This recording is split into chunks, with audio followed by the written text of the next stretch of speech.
What does Amanda Waller do in her off time?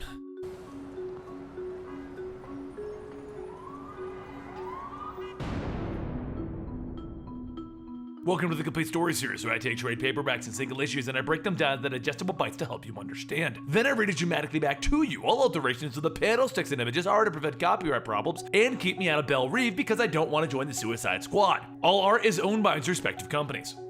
For those of you guys who are wondering, Amanda Waller does have two appearances. There's the older, fatter version, and then there's the younger, more model-like in appearance version that you're seeing right now. The model-like appearance version was the New 52 reboot, and recently they've reverted her back to her old appearance of being older and much larger. But since this story took place during the New 52, she will be having her younger appearance.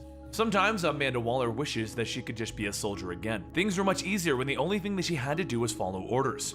She rides aboard a plane with Dr. Algot Ensign, who is a genetic scientist that can help control superpowered beings. Dr. Ensign's concerns, though, are that Amanda's contacts were rather vague, and he doesn't really understand what this Task Force X really needs him for. And as the doctor begins to ask, the plane is shot down over the sky. It begins to descend and it crash lands into the middle of a blizzard. Through the wreckage, Amanda calls out to all of those that are still alive to let her know that they are still alive, and that's when she begins to help them get outside of the plane. Out of the 18 on board, only 5 of them survived. So she decides that she needs to keep busy and make sure that the remaining 5 don't go into shock. As she begins to give each person orders, everyone starts to hear something. She tells them all to get down, and then a beam suddenly flies through, blowing up the crashed plane. Everyone begins to get back up, and that's when they start to see a figure shine in front of them. The figure speaks to Dr. Ensign, telling him that his ability to cheat death impresses him. Dr. Ensign tells Amanda that that is Krieger 3, a genetic experiment, and he should be dead. Krieger begins to gather his power, and he begins to spray someone with small shards of ice. Then one of the living soldiers, Woodrow, opens fire on Krieger. Krieger creates a wall of ice in front of him to block the bullets.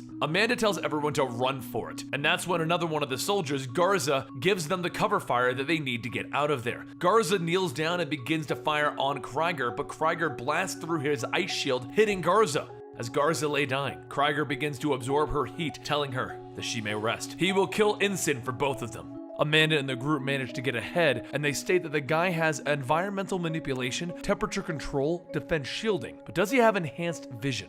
Dr. Ensign says no, he absorbs heat and he stores it, but never like this. If he absorbed the heat from the desert that they are in, he could have massive energy reserves.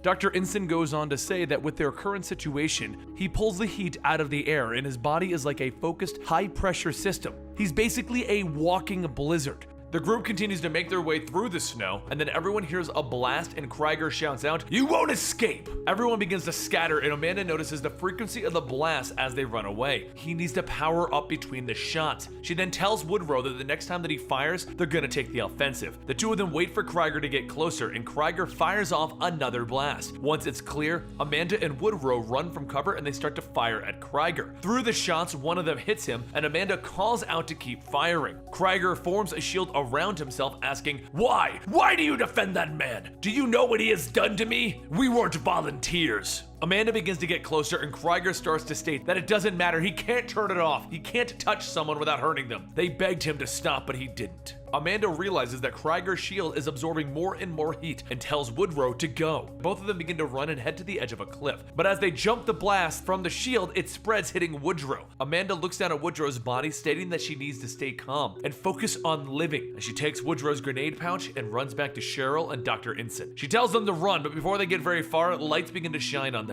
The lights were coming from a Jeep. A man gets out asking if everyone's okay. They saw the smoke, but Amanda stops him, telling them that they had better get the hell out of here. The man offers them a ride, and Cheryl and Ensign start to get in, but Amanda waits. She can't drag these innocent people into their fight. She points her gun at Dr. Ensign and tells him to get out. She won't let him endanger these strangers. She tells the couple to take Cheryl somewhere that she can make a phone call, and the Jeep begins to drive off. As the Jeep begins to pull away, another blast comes shooting from the hills and it hits the Jeep, flipping it over. Dr. Ensign starts to run off, and Krieger tells him, "No more running!" And Amanda tells him, "That's right," and she shoots Dr. Ensign in the leg. Krieger brings down pillars of thin ice and grabs onto Dr. Ensign to bring him towards himself. Amanda thinks to herself that she can stop this. She can stop all of this. So she puts away her gun and she walks over to Krieger as he starts to gather more strength. She thinks, how do you pull this one back from the brink? You don't. Amanda pulls the pins on all of her grenades and she runs towards Krieger, tackling him off of the cliff. Everyone begins to fall and the grenades go off, causing a massive explosion, and the three of them are thrown down onto the ground, and Krieger lays stunned from absorbing the blast. Amanda gets up, thinks about how she needs to stop this. She needs to think about it. Think about those innocent people and then make a choice. She stands over Krieger and fires one shot. Dr. Instant begins to beg her not to kill him, but Amanda goes off to check on the others. She helps Cheryl up and says that the storm is beginning to lift, so she should probably make a call to Belle Reeve to set up for an extraction. Cheryl asks Amanda if she's okay, and Amanda stares off, telling her, yes, she's fine. Hope you guys enjoyed this, and don't forget to follow me on Twitter and Instagram at Comicstorian, and I'll see you next time right here.